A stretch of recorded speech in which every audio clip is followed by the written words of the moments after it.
some fan fictions are so bad they ascend into the realm of FABfictions, which is why we created the Hall of FABfictions.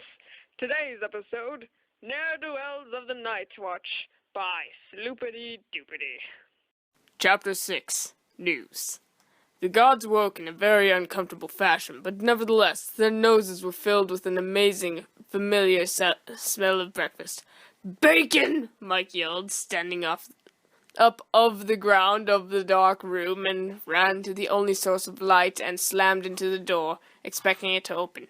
It did not, and Mike smashed his face off in a big metal door. Face off. Everyone was up by now, and chuckled a bit at Mike. The man with the bloody face dripping off the door. Rambling number 4. I ramble a lot. I'm sorry. It's a problem.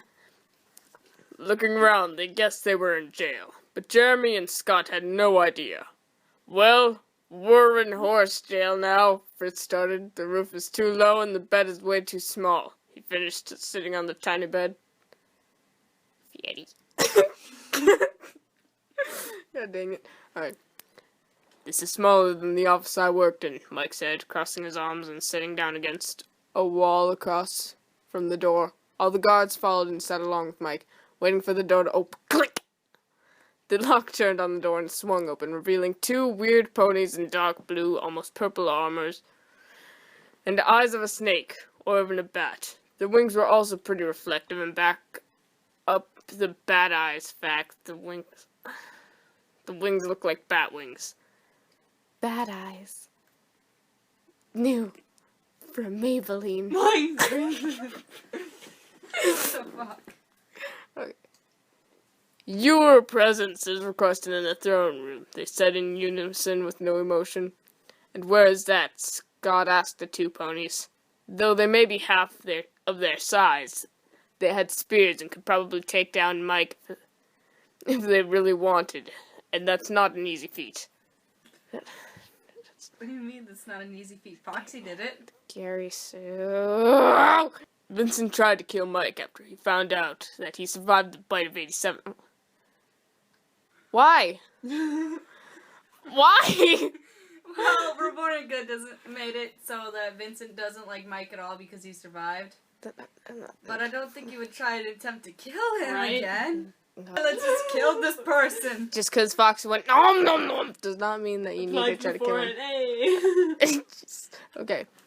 And decided he would finish the job himself. He failed. Mike was moved to the day shift and lived happily ever after. But obviously not, because he's still in this mess. "Just follow us," the 2 ponies said, and started walking to the throne room with the guards following them. "Hey, where did Chris go?" Jeremy asked, looking around. "I don't know, he's probably Jesus or something." Oh, sweet Jesus. Chris never beloved that the animatronics would try to... Beloved? Beloved? Does that mean he had sex with the animatronics?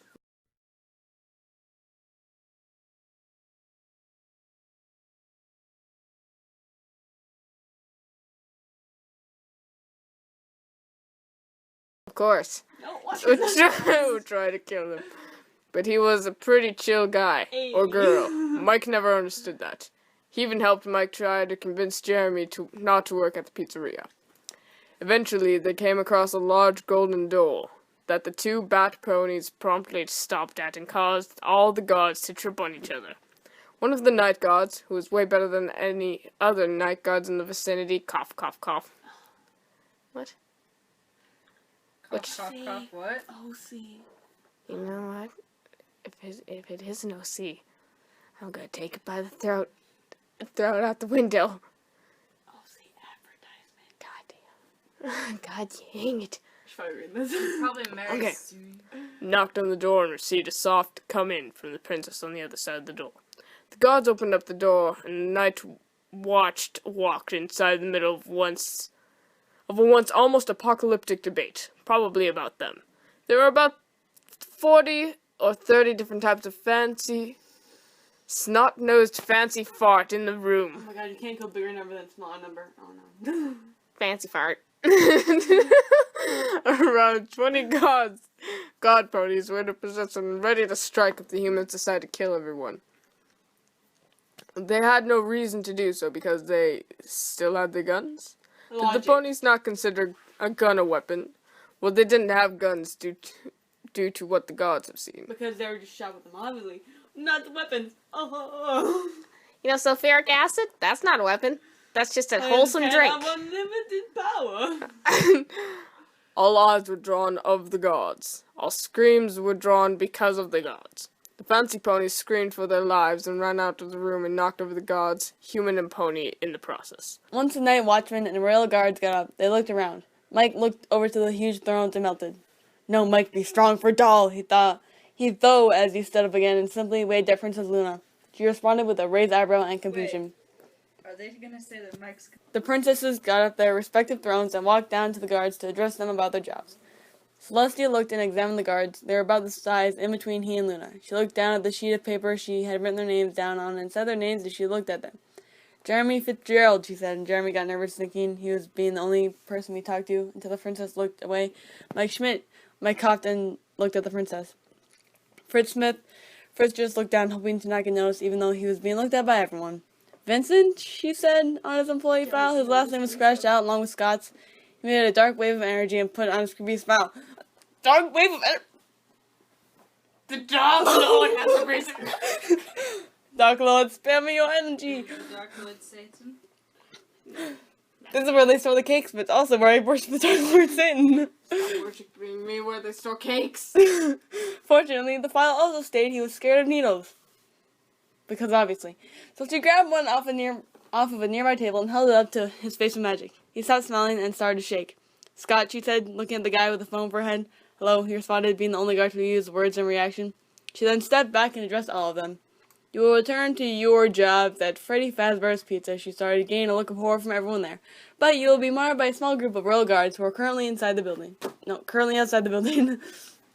Celestia finished, handing them a map with a highlighted board to the building. The guards all looked to each other, then back to Celestia. What year is it, Scott? With a severe hope she wouldn't say. Currently, 1987. Dun, dun, dun. Celestia turned away and started to walk back to her throne. You start tonight, so you might want to clean up if you're going to open your restaurant soon. The guards gulped and turned to the doors. Time to get to work. End of chapter 6.